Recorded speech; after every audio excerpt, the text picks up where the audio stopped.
During the young ages, how do you develop a complete futsal player to be ready to play competitive or professional soccer or futsal? What abilities and skills you should focus on in order to have that player properly developed to the next level? Well, in this series of videos, I will show you and explain 4 core main areas you should focus on when developing young players: the technical, the tactical, the physical, and the mental. Understanding these 4 areas and how to improve each is the key for an effective development.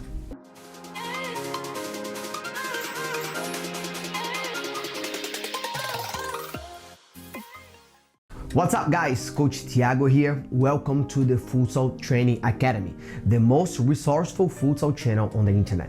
If you like futsal and the subject is important to you as it is to us, be sure to subscribe to the channel to show your support, as it has been very important to us, and do not forget to click on the notification bell to be notified as soon as we upload more valuable content. Let's dive in.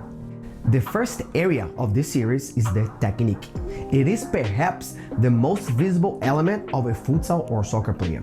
Any person is able to recognize and point out a good technical player. Moreover, that's the element that most people attribute as the only important skills when evaluating the best players. However, many of these people do not know or understand what technique actually means. This subject varies depending on the person who is discussing it. There is not a set definition or explanation to what technique is.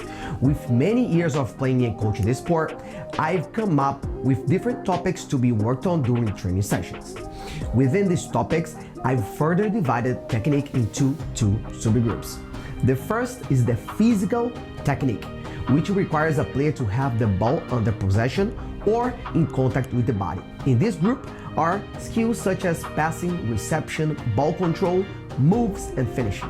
These are all technical skills that a player has to maneuver or get in touch with the ball in order to perform an action.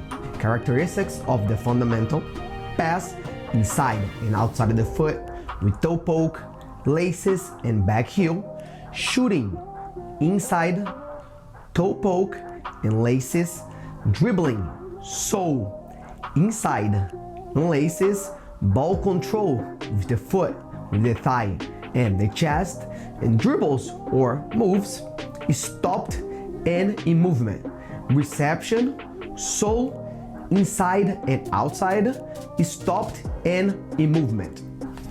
The second one is the non-physical technique, which only requires the player to use the brain to perform an action.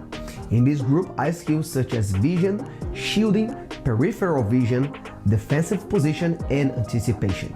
These attributes can and should be incorporated during your training sessions. And this is it for the first video of the series about the 4 core main areas to develop a complete player.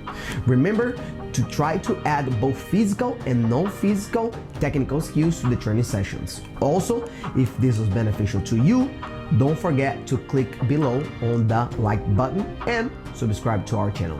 We'll catch you later.